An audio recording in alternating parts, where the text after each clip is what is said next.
Muchas gracias por asistir. Somos muchos los que nos hemos apuntado a esta formación. Vosotros en principio sois 28, pero hay un total de 100 y pico personas apuntadas, así que Celio, has tenido una gran convocatoria. Bueno, a los que ya vinisteis en otra ocasión, Celio ya nos había dado una formación. Es abogado y catedrático de Derecho Administrativo y ya nos hizo una formación en relación a la nueva normativa sobre legalización de fincas rústicas. Y ahora empezamos pues una nueva sesión con dos formaciones previstas, hoy sobre inmuebles fuera de ordenación y en abril está prevista una sobre disciplina urbanística. La duración más o menos está prevista en una horita y algo, y la idea es que se haga la ponencia toda seguida y si tenéis alguna pregunta se haga al final de la ponencia, para lo que es necesario que os demos el micro para que todos los que están de online puedan oírlo. Sí, también que os pediría que, como es un tema que es muy interesante, da mucho juego, da mucha pregunta por hacer, intentemos cuando finalicemos las cuestiones sean genéricas y no sea para plantear casos concretos y situaciones personales, porque si no nos podríamos extender con esta temática indefinidamente. Así que si os parece bien, Celio, pues por comenzar. Una cosita quería decir. Esta jornada vamos a hacer algo nuevo y es aprovechar para presentar nuevos colaboradores y patrocinadores que estamos actualizando y ampliando bastante a raíz de la futura publicación de la revista y del Immo Sapiens, pero para no enredar mucho, lo que haremos es, hoy hemos empezado Best Home Management, ya se os pasó la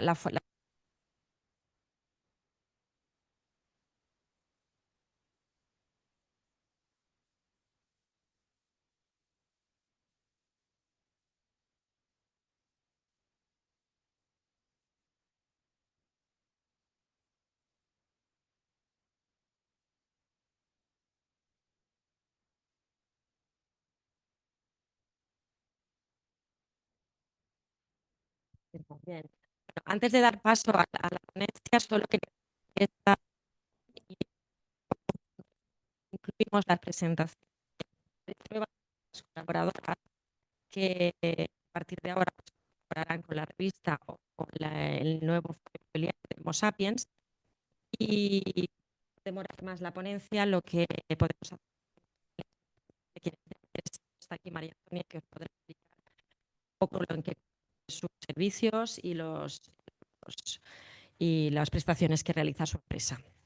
¿De acuerdo? Si os parece bien, podemos empezar. Bien, María, muchas gracias. Pues buenas tardes. Pues permítanme agradecer al Colegio de APIS, su presidente y su asesora jurídica, pues su amable invitación. No es la primera vez que estoy aquí y la verdad es que estoy encantado de estar con todos ustedes y de ver esas inquietudes del Colegio de APIS y vamos a ver, bueno, pues si soy capaz de cortarlas. Tengo mis dudas por el número de inscritos, que es algo que da vértigo, pero bueno, aún así, pues intentaremos dar satisfacción.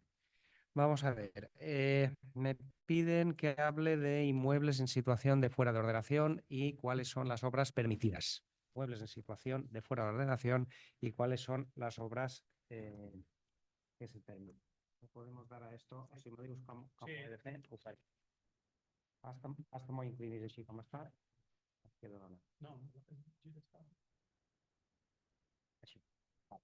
Venga, pues comenzamos viendo un poco los conceptos generales para saber dónde estamos. Bueno, yo ante todo digo que he preparado una ponencia para el Colegio de APIS. Lo digo porque sé que se han inscrito pues abogados, profesores de universidad y entonces, bueno, yo he preparado esto para los APIS. Intentaré ser lo más pedagógico posible. Pero bueno, no sé luego, pues en el debate, pues las preguntas que habrá si tendrán más calado jurídico, pero intentaré ser, insisto, lo más didáctico posible. Vamos a ver, en urbanismo tenemos dos situaciones, legal o ilegal. Por tanto, o hemos hecho las cosas bien o un inmueble está en buenas condiciones, es decir, que tiene sus títulos jurídicos, sus títulos habilitantes para estar como está, no solo en construcción, las leyes hablan de términos genéricos, construcciones, edificaciones, instalaciones, por tanto vamos a las actividades, obras por un lado, actividades por otro y usos. que es un tercer concepto. Por tanto, nos vamos a mover en obras, nos vamos a mover en actividades y nos vamos a mover en usos. Saben ustedes que la intervención administrativa en urbanismo es muy importante, tiene mucho calado, de manera que necesitamos un título habilitante, porque es verdad que en términos civiles hay una consideración del derecho de propiedad como, bueno, pues algo que es propio, el derecho de usar y hacer lo que uno considere con su propiedad, siempre con los límites de los derechos de los demás. Esto es una concepción civilista de la propiedad, pero en derecho urbanístico hay una intervención administrativa porque el suelo tiene una consideración mucho más allá que el derecho de propiedad. Tiene unas repercusiones a terceros, al interés general, al interés paisajístico, a la ordenación de la trama urbana. Por tanto, por mucho que uno sea propietario de un suelo, no puede hacer lo que le dé la gana. Necesita un título habilitante de la administración, de las distintas administraciones que intervienen en función de la materia. ¿Por qué les digo esto? Porque la primera consideración a distinguir es si tenemos una construcción, edificación, instalación o uso legal o si es ilegal. Si es legal, no hay nada que decir, será transmisible y ustedes como APIs, como intermediarios en una compraventa, pues no tendrán ningún problema en intervenir en la transacción, en la transmisión de la titularidad de un inmueble de una persona a otro titular. Ahora bien, hay situaciones en las que ese inmueble, la construcción, la edificación, la instalación o el uso no son legales. ¿Por qué? O porque se han construido sin un título habilitante, se han cambiado de uso sin título habilitante, se han construido más allá del título habilitante o de manera distinta al título habilitante. No es infrecuente que en suelo rústico nos encontramos casas que tuvieron una licencia, pero cuando fueron a picar, el constructor o el promotor o el dueño o el Sunsun Corda dijo: me gusta más un poco más aquí arriba. Y tenemos una licencia, tenemos un proyecto y una construcción que se hizo según proyecto, pero hay una distancia de 200 metros. Bueno, pues esto es absolutamente ilegal. ¿Qué significa esto? Que la intervención administrativa es la que es. Por tanto, si una situación no es legal, es ilegal. ¿Significa esto que hay que cursar la demolición? No. En algunos casos sí y en algunos no. Pero primera distinción, ¿cuándo es legal, cuándo es ilegal? Segundo, si hablamos de una construcción, edificación, instalación o uso que son ilegales, ¿son perseguibles? Sí o no, en función de la prescripción. Es decir, las infracciones urbanísticas, como cualquier delito, como cualquier infracción administrativa, tienen un plazo de prescripción. Algunas sí y algunas no, como veremos ahora del suelo rústico. ¿Qué significa esto? Que si estamos dentro del plazo de prescripción, esa infracción urbanística no ha prescrito, es perseguible. ¿Cómo es perseguible? Pues la Administración hace dos cosas, dos procedimientos que son paralelos. Uno es la restitución de la legalidad urbanística. Si usted ha construido y no podía construir, tendrá que demoler. Y dos, un procedimiento sancionador. Usted va a tener que pagar pues, algún tipo de sanción económica porque ha infringido una norma urbanística. No se articula, no se arbitra la demolición de buenas a primeras. Se les da un plazo de 2 meses para que puedan legalizar. Y si no es posible plantear un proyecto de legalización, ya iremos a la demolición. No siempre es obligación de dar el plazo de 2 meses para legalizar. No siempre es obligación. Cuando se ve de una manera muy notoria, muy notable, que esa obra no es legalizable, no hace falta dar el plazo de 2 meses. Es algo que se ha discutido muchas veces en los tribunales. Oiga, me han ordenado directamente la demolición, ni me han dado plazo de 2 meses para legalizar. Mire, es que era clarísimo que usted no podía construir y por tanto ya no se lo damos. Eso es perfectamente legal, que se resuelva, que se ordene la demolición sin dar ese plazo de legalización. Por tanto, en las construcciones, edificaciones, instalaciones o usos que son ilegales, serán perseguibles o no en función de la prescripción. Si no ha prescrito la infracción, será perseguible y, por tanto, se ordenará la restitución vía legalización, si es posible, o demolición, y se ordenará un procedimiento sancionador. ¿Qué sucede en los casos en que ha prescrito esa infracción urbanística? No es perseguible. No es perseguible. La Administración no puede iniciar un procedimiento de disciplina urbanística para ordenar la restitución y para imponer una sanción. No es perseguible porque hay un dato de prescripción. Es una cuestión de seguridad jurídica. Pero bien, ¿qué sucede con eso? Tenemos la edificación, construcción, instalación o uso que es ilegal, pero como ha prescrito, ahí está. ¿Cuál es el resorte que tiene la Administración para actuar frente a estos inmuebles? Decir, bueno, no te voy a permitir según qué tipo de obra, porque estamos en una situación de fuera de ordenación.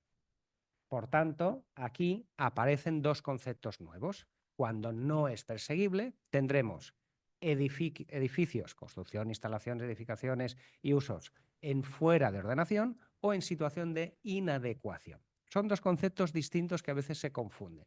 ¿Qué es la inadecuación? Cuando una construcción se construyó y se otorgó una licencia según unos parámetros urbanísticos hace X tiempo, que hoy esos parámetros urbanísticos se han modificado. Hoy esa misma licencia no se podría dar. Ese proyecto que se presentó al ayuntamiento para solicitar licencia, hoy no se podría dar. ¿Por qué? Porque los parámetros urbanísticos han cambiado. Yo en su momento solicité este mismo edificio, 10 plantas, no sé cuántas tiene. Si ha cambiado hoy el planeamiento y solo me permiten 2, este edificio es legal porque, bueno, pues se construyó con un título, conforme a los parámetros, etcétera, etcétera, pero ha quedado en situación de hoy no se podría construir, no se podría solicitar el proyecto tal cual se solicitó. Esto es la inadecuación. ¿Qué es el fuera de ordenación? Cuando hay una infracción urbanística, cuando se ha construido de manera clandestina, sin título habilitante o al margen, por encima, en exceso del título habilitante. O se ha hecho una ampliación de algo que tenía una licencia y era legal, pero se ha ampliado, se ha construido de más, en altura, en ocupación, etcétera, etcétera. Esto será la situación de fuera de ordenación y es lo que vamos a plantear en estos momentos.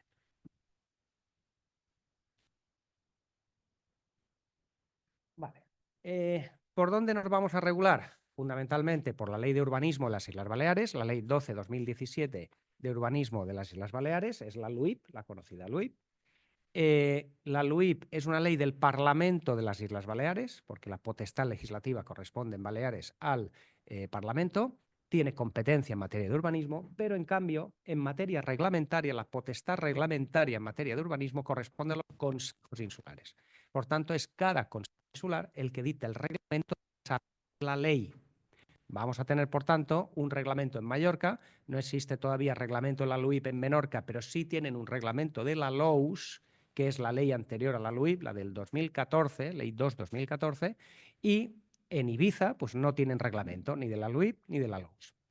Esto nos va a plantear un tema importante que lo dejaré para el final, y es qué sucede cuando el reglamento dice una cosa que no está previsto en la ley porque la ley ahora se ha modificado. Entonces vamos a dejar para el final este problema de conflicto entre la reforma de la LUIP que ha operado la Ley de Simplificación Administrativa en diciembre del 2024 y se ha dejado algún dato muy importante que está en el reglamento de la LUIP según la redacción anterior, la del 2024. Y esto va a generar un conflicto, una tensión interpretativa que dejo, insisto, para el final. Tenemos también entre la normativa general la ley de actividades que va a tener incidencia, porque fíjense ustedes que hemos hablado de construcciones de edificaciones, instalaciones, por tanto, ley de actividades y obras.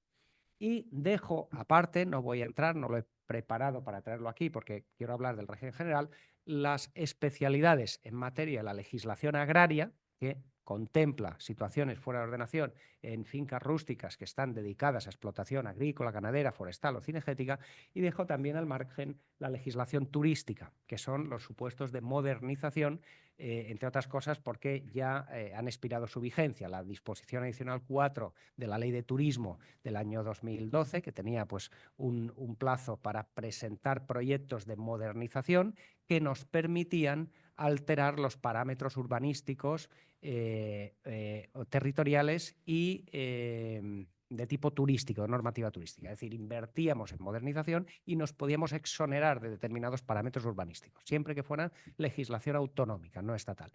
Esto que apareció con la famosa disposición adicional 4 de la Ley de Turismo de 2012, se ha repetido en el artículo 7 de la ley del 2020, que ha vuelto a permitir esa posibilidad de modernizar establecimientos turísticos exonerándose de parámetros urbanísticos. Bueno, ¿dónde se va a regular todo esto? Miren, esto se regula en la LUIP en el artículo 129. Y el artículo 129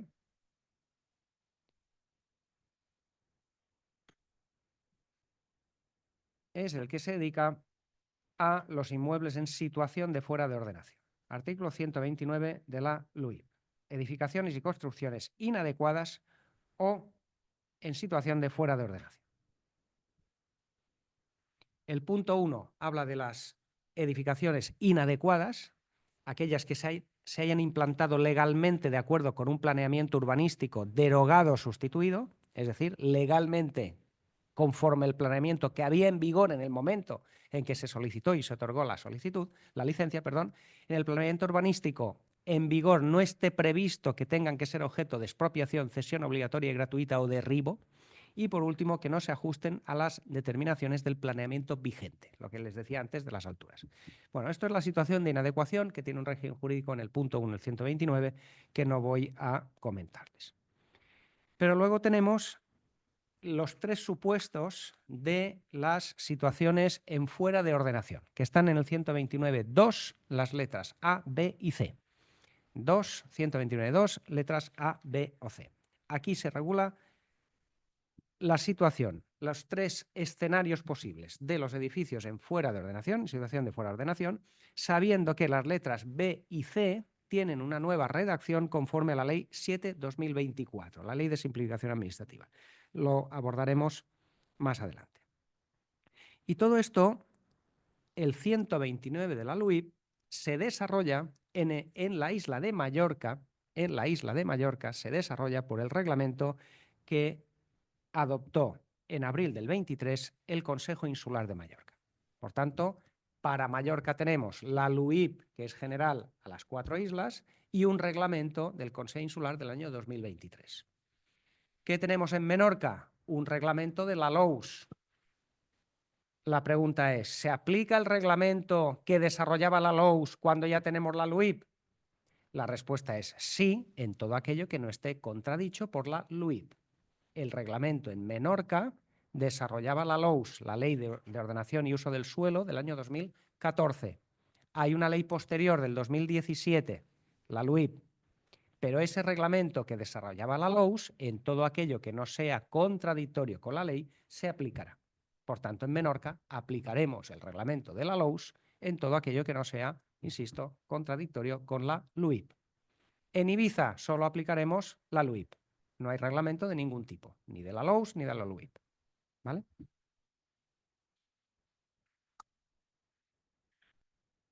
Bueno, pues como les digo, ¿cuál es el elemento determinante de saber si estamos en situación de fuera de ordenación o no? Es decir, si la administración municipal o la Agencia de Defensa del Territorio puede ordenar una demolición o no puede hacerlo. ¿Cuál es el dato fundamental? La prescripción. Esto, en principio, no tendría que ofrecer ningún problema, porque la prescripción nos dice cuántos años son. En suelo urbano, 8 años, pues 8 años. En suelo rústico es imprescriptible, pues es imprescriptible. Bueno, pues estas dos consideraciones, que parecen tan inocentes, en la práctica no lo son. ¿Por qué no lo son? Primero, ¿cómo se consigue la prescripción? En el suelo urbano, el 196.1 dice que las infracciones urbanísticas prescriben a los 8 años. Pero no dice nada más. Tenemos que plantearnos y a partir de cuándo prescribe. ¿A partir de cuándo? Y si una vez ha prescrito yo hago cualquier cosa, ¿qué sucede con la prescripción anterior? Bueno, pues el 196.1 para el suelo urbano es muy parco, las infracciones urbanísticas del suelo urbano prescriben a los 8 años, y el 196.2, la novedad en la LUIP, es que las obras ilegales del suelo rústico son imprescriptibles, no prescriben nunca. Esto es el régimen general que tenemos a partir del 2 de enero del 2018, que es cuando entra en vigor la LUIP que se aprobó el 29 de diciembre del 17. Por tanto, suelo urbano, 8 años, suelo rústico, imprescriptible. Ahora bien, la primera pregunta que tenemos que hacernos es, bueno, ¿y qué sucede con aquellas obras anteriores a la entrada en vigor de la LUIP que se habían finalizado, que estaba computando el plazo de prescripción, pero el 2 de enero del 18, fecha de entrada en vigor de la LUIP, todavía no habían vencido los 8 años? O, si era un suelo rústico que antes de la LUIP sí prescribía, sí prescribía y ha empezado a computar el plazo de prescripción como queda a partir de la entrada en vigor de la LUIP. Bueno, pues tenemos que ir a la disposición transitoria octava, punto 13 de la LUIP, punto 13, que curiosamente solo dice que se computa conforme al régimen jurídico anterior el plazo de prescripción de 8 años del suelo urbano, pero no dice nada del suelo rústico. Con lo cual nos dejó a todos un poco sin saber, bueno, ¿y ahora qué se hace en estos casos? Al final, aunque no lo diga la propia LUIP en su disposición transitoria 8.13, tenemos que pensar que tempus regit actum. Aplicamos la normativa en vigor del momento en que cometimos la infracción urbanística. Por tanto, como era anterior a la LUIP, si se ha hecho en el 2014, pues en el 18 llevamos 4 años y seguirá computando. Por tanto, aquello que se cometió antes la LUIP estuvo sometido al plazo de prescripción y cuando se vencieron los 8 años se acabó. Ha prescrito y se acabó. ¿Cuándo empieza a computar el plazo de prescripción? Desde que la obra esté completamente finalizada. Completamente finalizada. Por tanto, esto lo veremos ahora cómo se pierde la prescripción ganada. Al menos el plazo para empezar a contar la prescripción de una infracción urbanística empieza a computar a partir de que se acredita que la obra estaba completamente finalizada. ¿Por qué decimos esto? Porque la prescripción se consigue, se gana, ya han pasado los 8 años. A veces habrá que discutir desde cuándo se computaba. A veces habrá que ver, pues, estos situaciones de que entra en vigor una norma distinta que pone un plazo distinto, simplemente dice que es imprescriptible. Pero puede suceder, y de hecho sucede, que hemos ganado la prescripción, estamos encantados de la vida, el ayuntamiento no me puede demoler la edificación, ustedes van a decir al potencial comprador no se preocupe porque este inmueble, a pesar de que tiene una infracción urbanística, no se la pueden demoler, pero cuidado, porque la prescripción ganada se puede perder. La prescripción ganada se puede perder. ¿Cómo? Pues haciendo una obra. Haciendo una obra. ¿Qué entidad necesita tener esa obra para perder la prescripción? Pues tiene que ser una afectación estructural sustancial. Yo les he dicho esto y ustedes se han quedado igual que estaban. Afectación estructural sustancial. ¿Qué significa estructural? Que es algo que afecta al edificio y que tiene cierta entidad. Es que hemos dado una mano de pintura a la... Esto no hace perder la prescripción.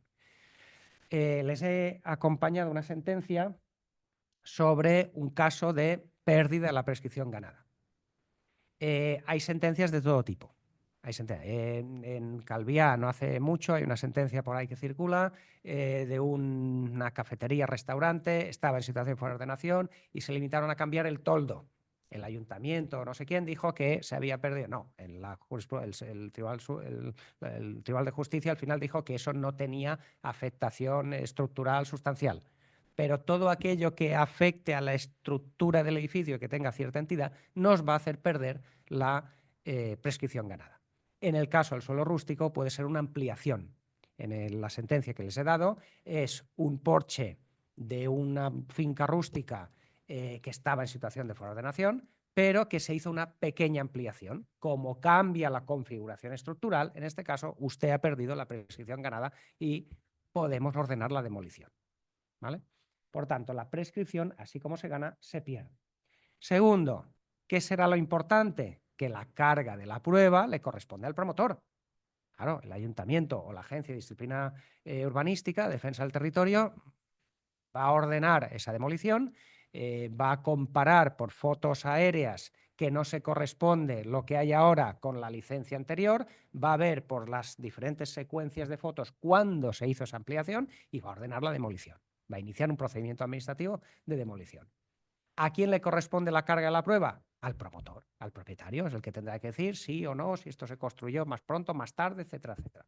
A veces hay fotos antiguas, pues que no se ve muy bien, que está un poco difuminado, etcétera, pero bueno, pues permite determinar en qué momento la construcción ilegal aparece.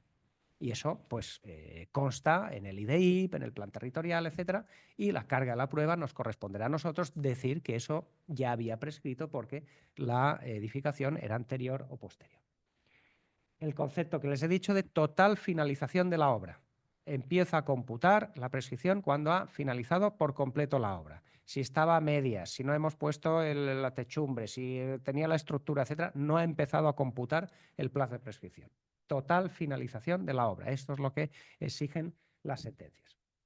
Y por último, en ocasiones, en algunas sentencias, se ha hablado del principio de culpabilidad. Oiga, es que yo he comprado este inmueble y yo no hice la obra ilegal. El procedimiento administrativo sancionador exige un dolo o culpa, una intencionalidad en construir ilegalmente, una culpa, una negligencia en hacerlo. Yo estoy libre de pecado, he comprado esto y a mí que me cuentan. Me parece muy bien. La ley del suelo estatal, artículo 27, las infracciones urbanísticas se transmiten al propietario y se acabó. Por tanto, nada opera en absoluto el principio de culpabilidad. Vale. Y ahora entramos ya en qué obras permitidas vamos a tener en los inmuebles en situación de fuera de ordenación. ¿Qué es lo que se puede hacer y qué no se puede hacer?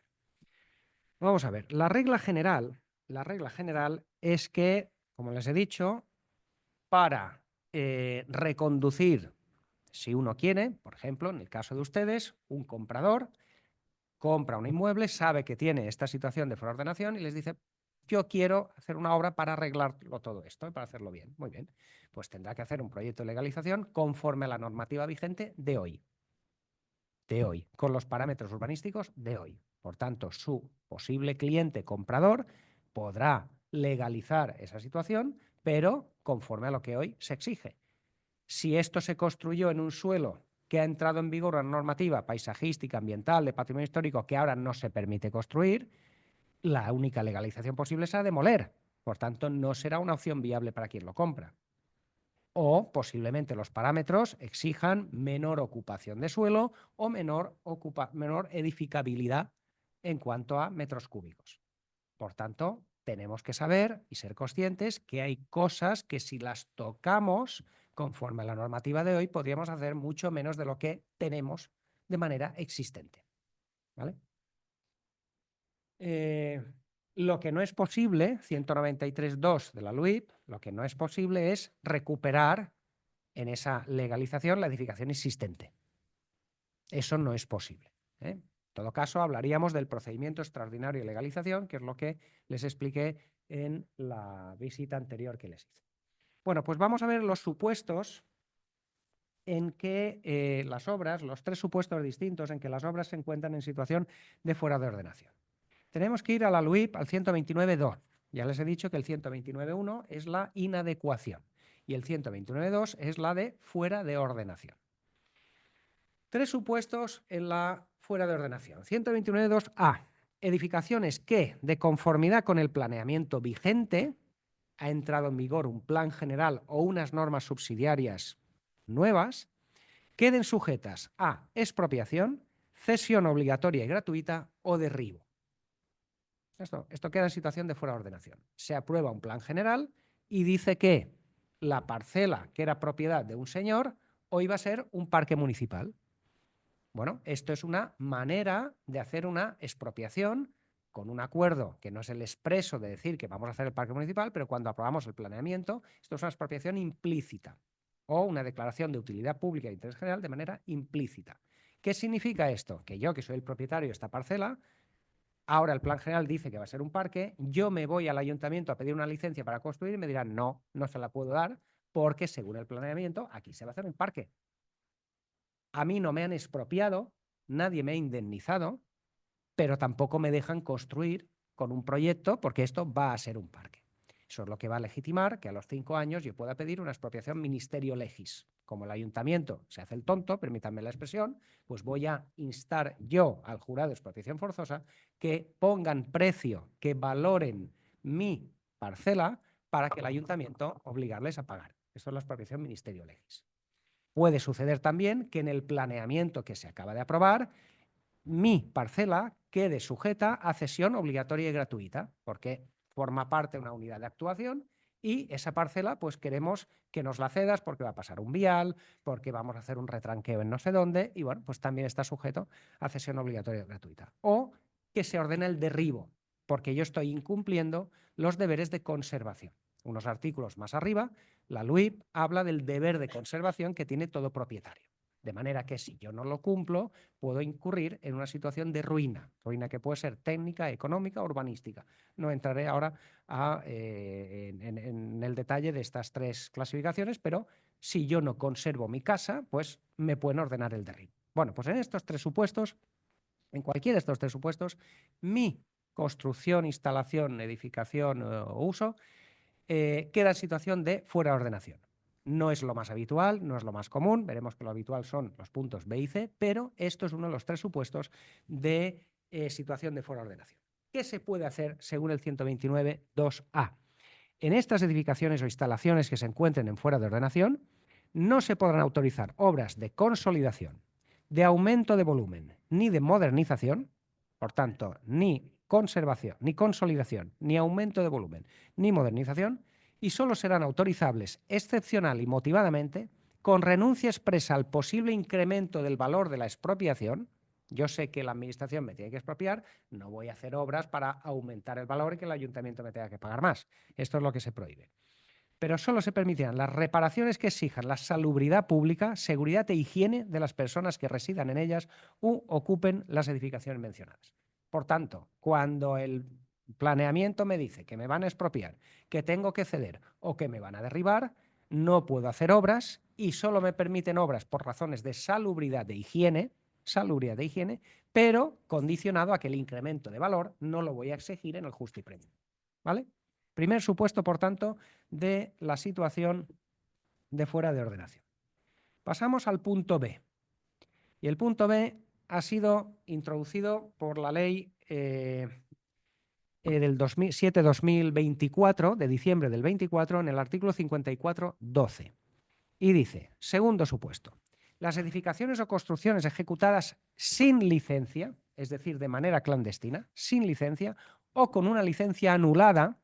¿Qué significa una licencia anulada? Bueno, pues que el ayuntamiento ha decidido revisar de oficio esa licencia, que la Agencia de Defensa del Territorio ha requerido al ayuntamiento para anular la licencia, porque esto es relativamente habitual. A veces un ayuntamiento ha dado una licencia de aquella manera, y la Agencia de Defensa del Territorio, pasado un tiempo, que pueden ser 20 años tranquilamente, porque la nulidad es imprescriptible, la Agencia de Defensa del Territorio le requiere al ayuntamiento, oiga, ¿y usted esta licencia que dio y cómo dio esto? Por ejemplo, estaba en una zona inundable.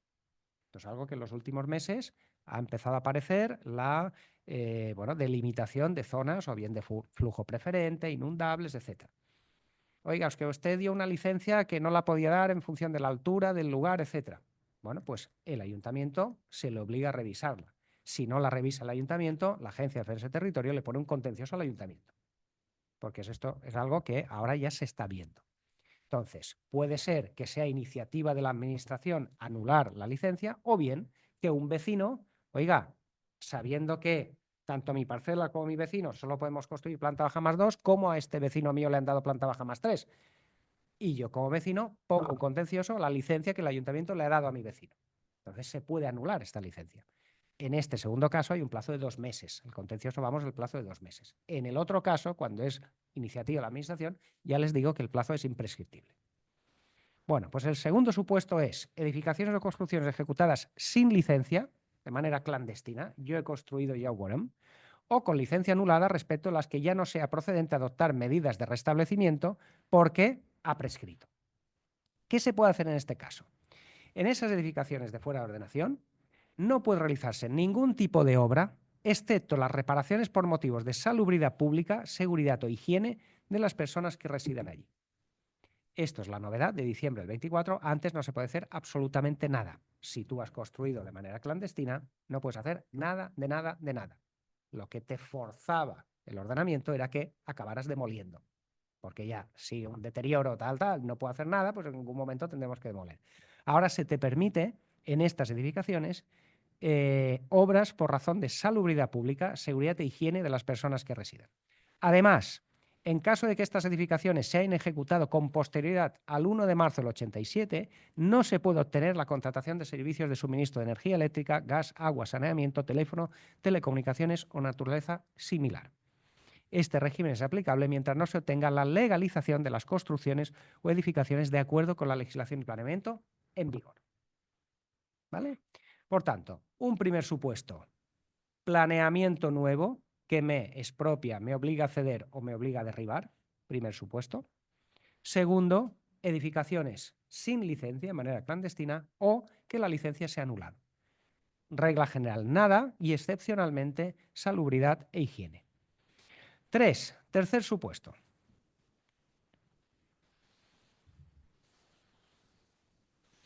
Edificaciones o construcciones implantadas legalmente, por tanto a mí me dieron una licencia y yo construí la casa, en las que se han ejecutado obras de ampliación o reforma o cambio de uso, caseta de aperos en suelo rústico que ahora estamos viviendo en ella, sin disponer de licencia o con licencia anulada. Por tanto, en el caso anterior era a las bravas hemos construido. Aquí hemos construido bien, pero hemos ampliado, hemos hecho una ampliación de la caseta. ¿Qué se puede hacer en este caso? En las edificaciones e instalaciones que están en esta situación, siempre que no afecten a la parte de la edificación o construcción llevada a cabo ilegalmente, se permite salubridad, seguridad, higiene, reparación, consolidación y también reforma. Es decir, aquí distinguimos en la parte legal podemos hacer seguridad, higiene, tal. Más amplio que el anterior. El anterior era salubridad e higiene. Aquí es salubridad, seguridad, higiene, reparación, consolidación y reforma. En la parte legal, porque te habíamos dado licencia, podrás reformar. En la parte ilegal, no. Ahora bien, también pueden autorizarse las obras necesarias para cumplir las normas de prevención de incendios y accesibilidad y del Código Técnico de la Edificación. Y ahora viene una redacción un poco difusa. No obstante lo anterior, ¿qué era lo anterior? En la parte legal, salubridad, higiene, reparación, reforma, en la parte ilegal nada. No obstante lo anterior, mientras no se obtenga la legalización de las construcciones, en la parte ilegal no pueden llevarse a cabo ningún tipo de obra sin perjuicio que desde el momento en que no sea procedente exigir la adopción de medidas, es decir, cuando ha prescrito, pueden realizarse las obras de reparación de la letra B anterior, es decir, salubridad e higiene. Por tanto, queda un poco difuso. La regla general es que no, pero de manera excepcional, motivada, etcétera, etcétera. Fíjense ustedes cómo estos conceptos jurídicos indeterminados pues, nos generan mucha inseguridad, porque, claro, a la hora de informar esta solicitud un arquitecto municipal o un jurista de urbanismo de un municipio, primero, cada uno interpretará de una manera distinta, entonces genera mucha inseguridad, ¿vale?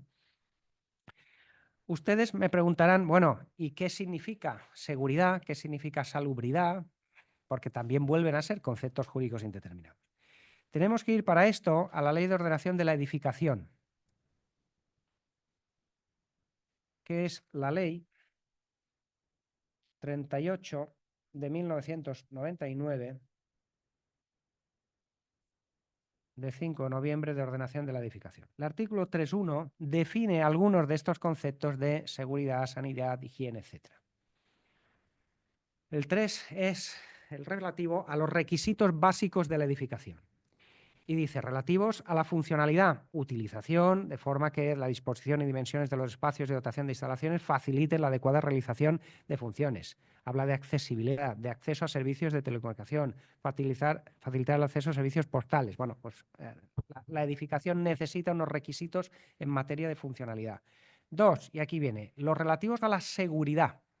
Y dice la Ley de Ordenación de Edificación, seguridad estructural, de tal forma que no se produzcan en el edificio o partes del mismo daños que tengan su origen o afecten a la cimentación, soportes, vigas, forjados, muros de carga u otros elementos estructurales. Bueno, esto será la seguridad estructural del edificio. Seguridad en caso de incendio, de tal forma que los ocupantes puedan desalojar el edificio en condiciones seguras, se puede limitar la extensión del incendio dentro del propio edificio y los colindantes. Seguridad de utilización, que el uso normal del edificio no suponga un riesgo de accidente a personas. Hablan también de la habitabilidad, higiene, salud y protección del medio ambiente, protección contra el ruido, ahorro de energía y aislamiento térmico y otros aspectos funcionales. Bueno, es la referencia que tenemos a estos conceptos que siguen siendo conceptos jurídicos indeterminados y por eso interpretables. Y voy terminando con el principio de unidad predial, que es algo que, insisto, en estos momentos no tenemos resuelto y les diré por qué. Hemos visto como el 129, 2, sobre todo las letras B y C, me permite hacer obras en las construcciones, instalaciones, edificaciones y usos. Muy bien. Y ahora yo me pregunto, si estamos en una finca, por ejemplo, rústica, y hay una edificación que es legal y otra ilegal, ¿contamina una a la otra? Es decir, ¿en la legal puedo hacer algo o no? Porque la otra, imagínense que es del supuesto B, aquella construida sin licencia. Claro, el 129.3 se refiere, cuando habla de fuera de ordenación, a los plurifamiliares.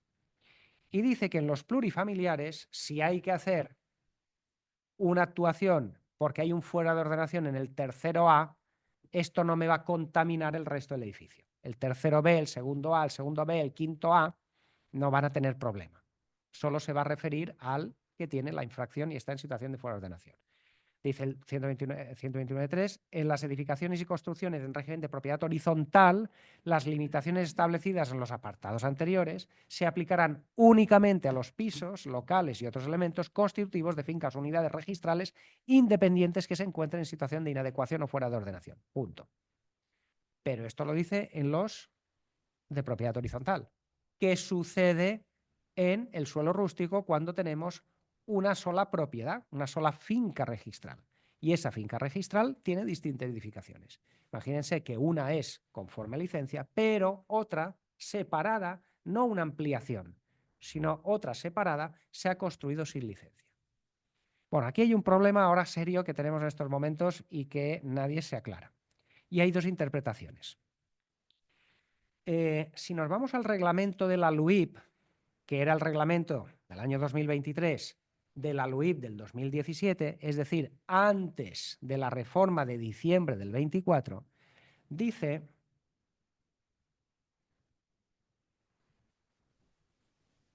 en algún punto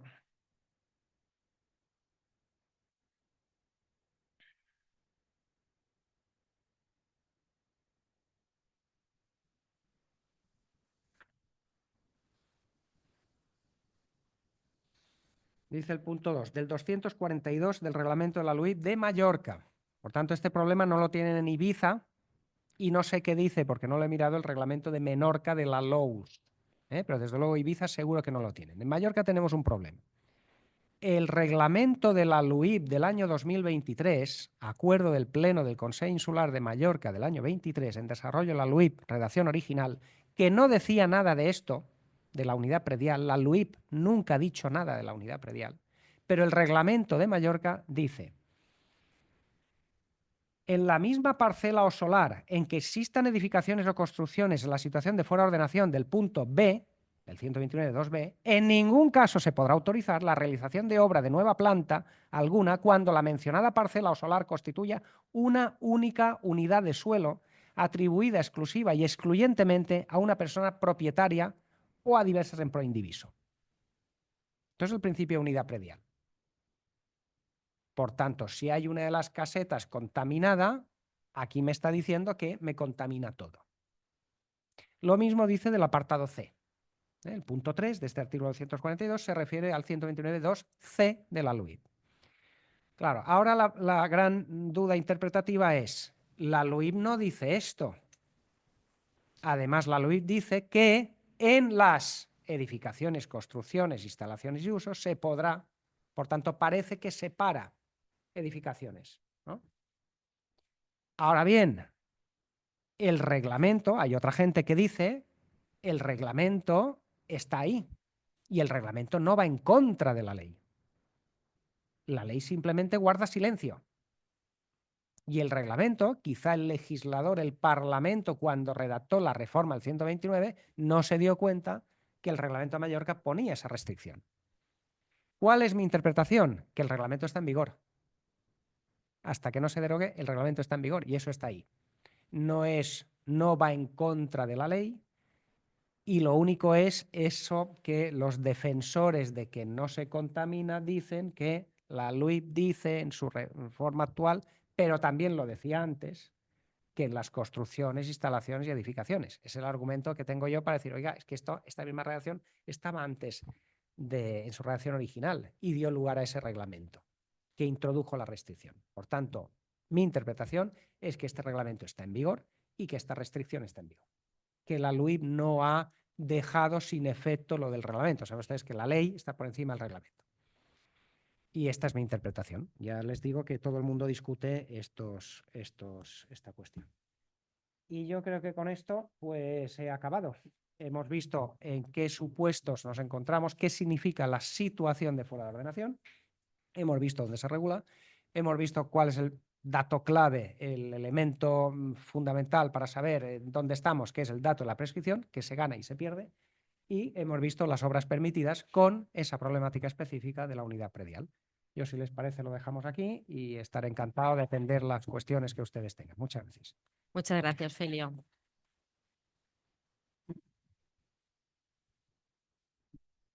Si me permitís, me voy a estrenar con la primera pregunta. Felio, con la inclusión del uso como elemento que puede de ilegalidad, se me plantea el tema de la prueba. En cuanto a construcciones, está claro, tenemos muchos medios técnicos, fotografías aéreas, pero en cuanto al uso, actas notariales. Yo creo que más que actas notariales, yo cuando he tenido este problema en el ejercicio de la práctica diaria, pues he buscado el cartero del pueblo que hoy tiene 200 años, que es un señor muy mayor, jubilado, que diga que iba a esa caseta a dar la correspondencia. Pues no sé, pues le llevamos de testigo a este señor. Este tipo de cosas. Si hay instalaciones eléctricas, aguas, un baño, una caseta, no tenía según qué tipo de cosas. Podía tener una ducha, raramente, pero si hay algo, no sé, facturas que compramos, la nevera, la cocina, etcétera. Bueno, este tipo de cosas sería lo que te probaría el uso a efectos de la legalización extraordinaria para que sea anterior al 2014. Muy bien. ¿Alguien tiene más preguntas? Pasaremos el micrófono. Luis. Yo no tengo preguntas, pero tengo sed. Si tuviera Ah, es cierto, Du. un vasito de agua, respondería mejor las preguntas. Luis, cuando quieras. Buenas tardes. Buenas tardes.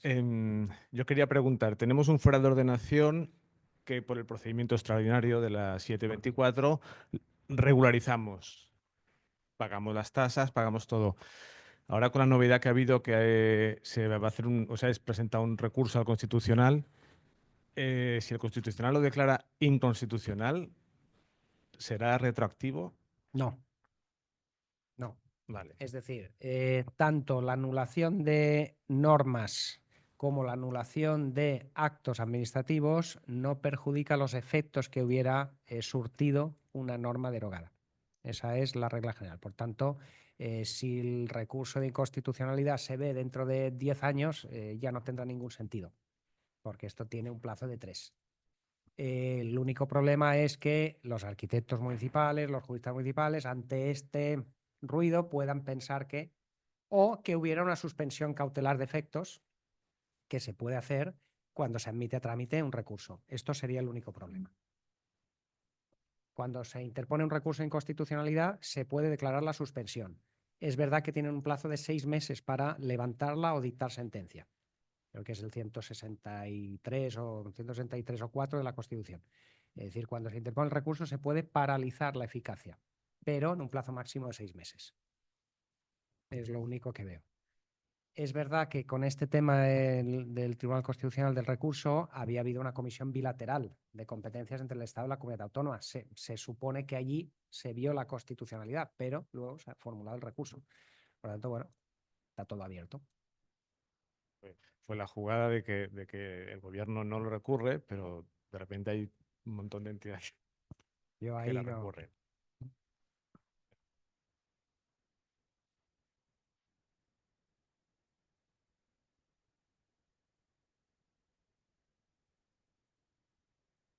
¿La Agencia de Defensa del Territorio tiene competencia ya en todos los ayuntamientos No, o no? no.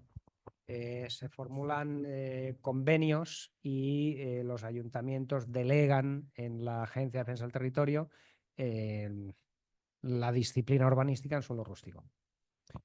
Y en cuanto a la contratación o a la prohibición de contratación de servicios, si acudimos al autoconsumo, nos la saltamos. Entiendo que sí. Entiendo que sí.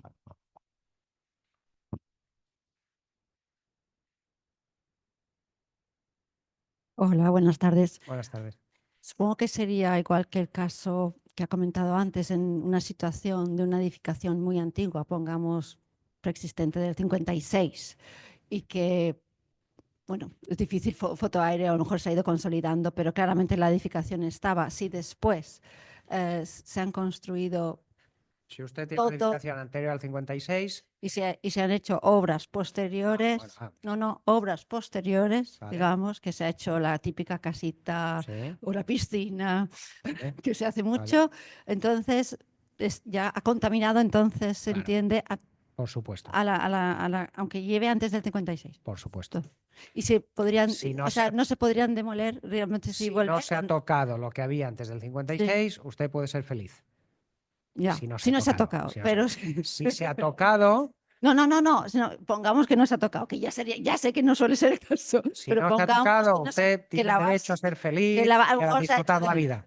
no lo sé, Y- pero sí se después. Entonces, pero ya no hay retroceso en el sentido de que por mucho que se Si se eso, proceda a demolición de esa piscina o de esa caseta, si está eso todo se- viciado. si eso se ha tocado, usted tendrá que ir viendo por fotos aéreas cuándo se ha tocado. Sí. Y cuando Pongamos que después del 91, y en si es una cada- zona en ARIP, cada entonces ocasión- obviamente está claro que no. y en cada ocasión que se ha tocado, ver qué normativa había vigente y qué exigía cada normativa. Pero si en ese momento se pudiera, digamos, demoler, si ya está viciado y contaminado por el predio, si es un predio único, entonces no. Usted tendrá que plantear una legalización de ese inmueble. Ujú. Que a lo mejor no es posible. Digo yo, normalmente.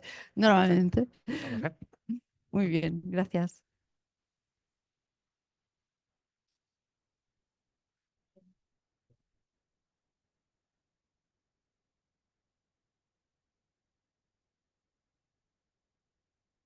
Yo quería preguntar si la prescripción en un terreno que es a los 8 años, un suelo general, por ejemplo, si luego cambia la calificación del terreno cuando todavía no ha prescrito, ¿cuál de los dos se aplica?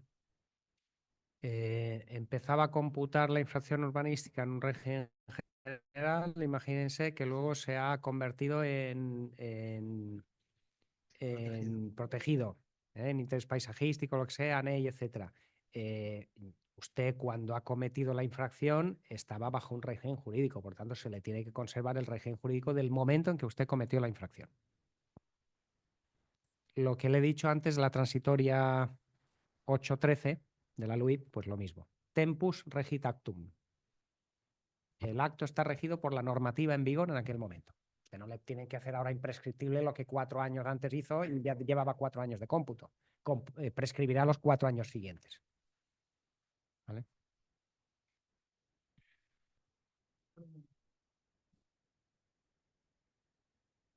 Supos que sí.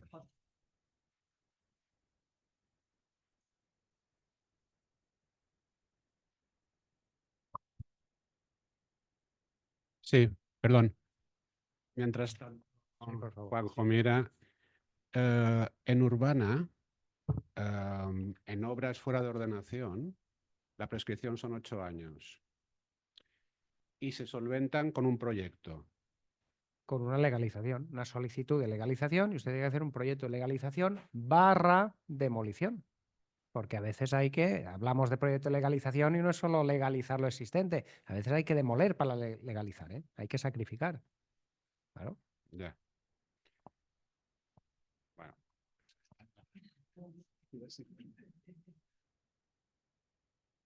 Pues no, Qué raro. estábamos más motivados los presentes. You want something? Want something? Sí, sí, sí. Vale, vale, vale. Sí, sí, sí.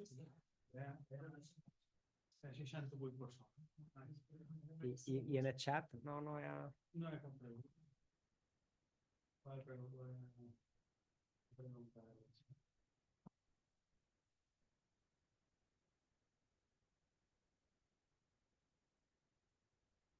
Hola, buenas.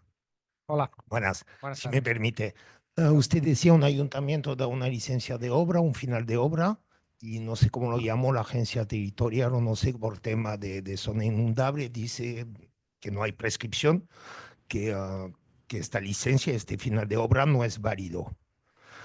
¿Tiene que indemnizar el ayuntamiento al propietario? Sí, el vicio estaba en la licencia que se dio mal, que el ayuntamiento Final de dio, obra, un final o de el obra. final de obra. El final de obra no tanto. Déjeme que vaya por orden. Si el ayuntamiento ha dado la licencia mal, que no la tenía que dar, el ayuntamiento le dio a usted un título para construir. Y usted se puso a construir con la expectativa o la confianza legítima, la seguridad de que tenía usted un título para construir. Por lo tanto, usted hizo una inversión empujado por el ayuntamiento. Por tanto, cuando se anula una licencia, se tiene que indemnizar. Otra cosa distinta es el final de obra. En el final de obra yo no le he hecho a usted incurrir en gasto. En la licencia sí.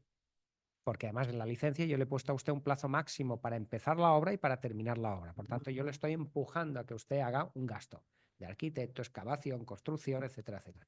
Por tanto, cuando se anula una licencia porque ha sido el ayuntamiento el que la ha dado nula, tiene que indemnizar. A no ser que la nulidad proceda de que efectivamente la licencia es nula, pero porque usted me engañó. Usted me presentó un topográfico que no era correcto. No, pero todo eso luego funciona en el día a día, ¿eh? Pues la administración también busca defenderse y a veces sucede esto. Hay ayuntamientos que no saben el topográfico que tienen. Se van a echar a reír ustedes, pero es verdad y a mí me ha pasado que hemos manejado hasta 3 topográficos distintos para una parcela y ya no sabemos quién es quién. Entonces, luego la defensa del ayuntamiento será esta. Usted me engañó en el proyecto que me pidió porque me aportó un topográfico no sé cuántos. Bueno, esas discusiones las tenemos. Vale, si me permite, sin engaño, todo totalmente legal, con final de obra que correspondía a la Hay que licencia, indemnizar. se indemnizaría al coste de construcción de su época al valor de mercado de hoy. No, valor de mercado nunca. Sería el coste de construcción de la época actualizado a los intereses legales del dinero. Gracias. Valor de mercado nunca. Sí, yo sé que es cerrado. Y en zonas inundables se puede acoger a la legalización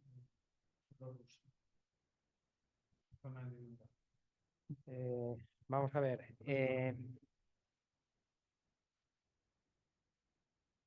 El decreto ley 3/2024 y la ley 7/2024 te permiten legalizar las edificaciones existentes, con la única limitación de todo aquello que esté por normativa estatal o europea. Es decir, excluimos cualquier tipo de informe de administraciones autonómicas, insulares o municipales. Entonces, todo esto de los flujos existentes, yo no sé si viene por plan hidrológico nacional o algo de esto, ¿eh? Por tanto, yo creo que no, ¿eh? El instinto me dice que no. No lo digo con absoluto rigor y seguridad. Yo por prudencia creo que no se va a consentir legalizar algo en zonas inundables. Sobre todo a raíz de lo que ha pasado en Valencia, pues todo esto ahora ha cogido una importancia crítica. Por lo tanto, yo entiendo que no, pero insisto, yo no venía aquí a hablar de la legalización extraordinaria. Podemos volver a hacer otra jornada cuando queráis, pero yo entiendo que no.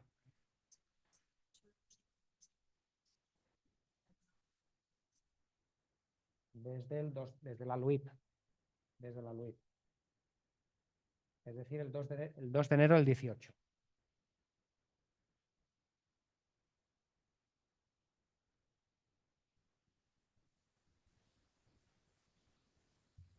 Bueno, si no se cumple la habitabilidad, sí que podrá ser objeto de legalización extraordinaria y no habría problema para la transmisión.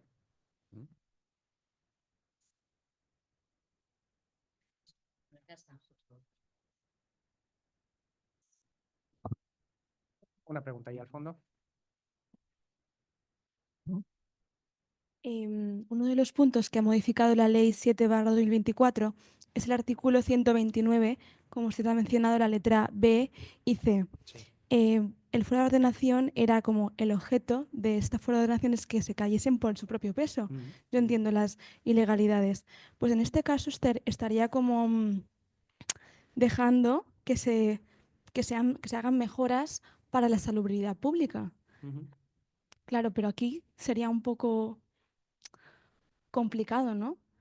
Determinar qué se podrá hacer para rehabilitar estas zonas que en teoría no se podían reformar o llevar a cabo reformas, ¿no? Sí, pero yo aquí le hago un razonamiento jurídico. Yo mi opinión se la diré tomando un café abajo, pero no voy a opinar de esto si es bueno, malo, regular o medio pensionista. Pero será difícil, ¿no? Determinar qué se podrá reformar o qué no. Como les he dicho antes, es un tema sujeto a interpretaciones. Y eso va a dar disparidad de criterios. La misma obra en un ayuntamiento o en otro va a tener un tratamiento distinto. Será el problema. Vale, gracias.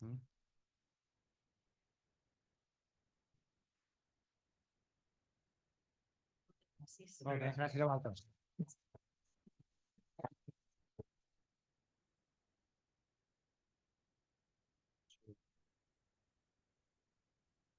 Bueno, una cosita os quería comentar. Si alguien tiene interés ahora en quedarse 5 minutos para presentar a la empresa Best Home Management, que se dedica a mantenimiento de viviendas, hace una breve presentación de 3 minutitos y si queréis que os atienda personalmente después, pues ningún problema.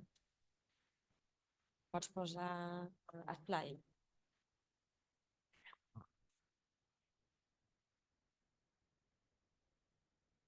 Hola.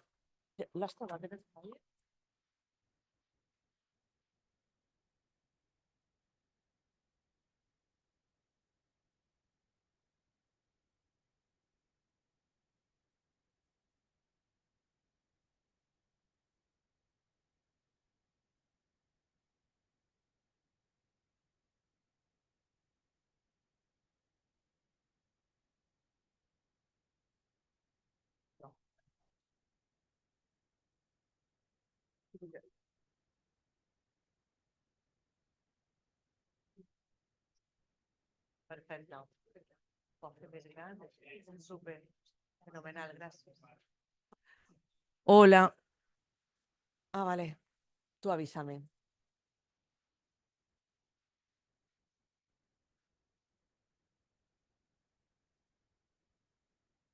Bueno, voy empezando. Buenas tardes a todos. Muchas gracias por dejarme hablar un rato con vosotros, al colegio, lo primero de todo. Y bueno, a partir de este momento, nosotros ya colaboraremos con el colegio en la revista. Insertaremos un anuncio que hemos hablado con Amanda y de alguna manera sí podemos colaborar en cualquier otra cosa que vaya surgiendo. Bueno, mi nombre es María Antonia. Tengo una empresa de mantenimiento de casas de lujo para extranjeros, aunque tenemos algún que otro cliente, no pasa nada, español, pero básicamente nuestros clientes son no residentes que disfrutan de sus viviendas, de los cuales son propietarios, pero no residen aquí, tienen segunda, tercera o cuarta residencia en las islas. Y bueno, sé que el colegio os ha compartido información, no solo a todos los presentes, sino a los colegiados, si no lo tengo mal entendido. Y aquí tenéis un flyer en castellano, se lo puedes subir un poquito, se verá el texto. Evidentemente está muy resumido, pero nos adaptamos sobre todo evidentemente al cliente. Nos enfocamos a lo que es la propiedad, pero sobre todo los servicios también y las necesidades que quiera el cliente. Vamos, desde de lo que es el básico de la casa, que sería mantenimiento, jardín, piscina, limpieza, reformas, asesoramiento en muchos otros temas, porque son gente que no habla nuestro idioma, tienen su contacto aquí pues de arquitecto, abogado, pero poca cosa más. Entonces hacemos muchas veces de intermediarios con todos este tipo de proveedor o personas.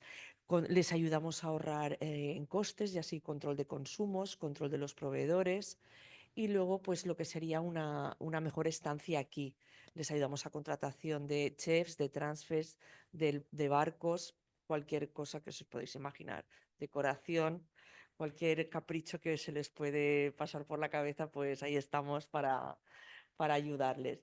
Entonces, bueno, lo que os decía, nosotros vamos sobre todo a las viviendas presencialmente, lo revisamos todo con la frecuencia que se nos contrata, semanal, quincenal o mensual, y dependería un poquito del perfil. Si tenéis a alguien que está comprando una casa, lo acaba de comprar, pero no tiene, o porque son extranjeros, no tienen el idioma, o porque simplemente no quieren hacerlo, y se les puede ayudar, pues nos tenéis en cuenta.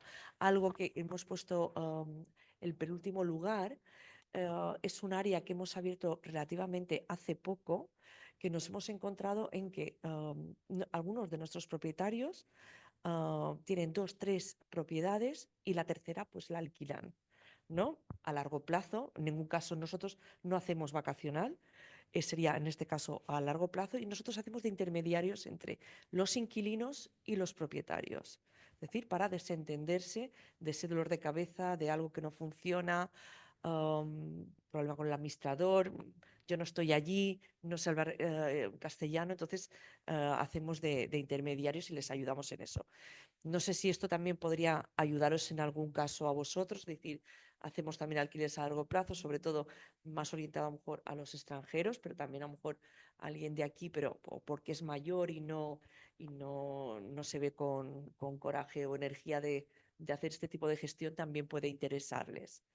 Y nada más. Pues con esto he terminado. Yo tengo el flyer, os lo he presentado en castellano, evidentemente, pero lo tengo en inglés y en alemán también. Y hay una compañera vuestra del colegio, Sara, que debe llevar suecos, que ya me lo ha pedido en inglés y ya me ha puesto en contacto con un cliente comprador sueco. Claro, evidentemente, pues encaja un poquito más en nuestro perfil, pero ya te digo, hemos tenido clientes españoles y lo que os podamos ayudar, y ante cualquier cosa pues me llamáis y os digo si os puedo ayudar en algo o no, ¿vale? María Antonia, ¿os puedo dar tarjetas ahora? Soy la hermana de María. Es que sí. No, lo tiene allí, sí. Hola, buenas tardes. Hola, ¿qué tal? Quería saber si Sí. de alguna manera a los agentes inmobiliarios que os podamos pasar clientes, Sí. de alguna manera nos comisionáis. Sí, claro que sí. Bastante. Sí, evidentemente no es algo que voy a decir aquí, pues, pero sí, obviamente cualquier pregunta. Damos la primera mensualidad. La primera mensualidad que se contrata con el cliente. Los hay de todo tipo, los hay de 300, 500, 700, 1000. La primera mensualidad conseguida se da al intermediario. ¿Vale? Muy bien. Aquí trabajamos para esto. Muy bien. Así, claro. Muchas gracias por vuestra atención. Gracias.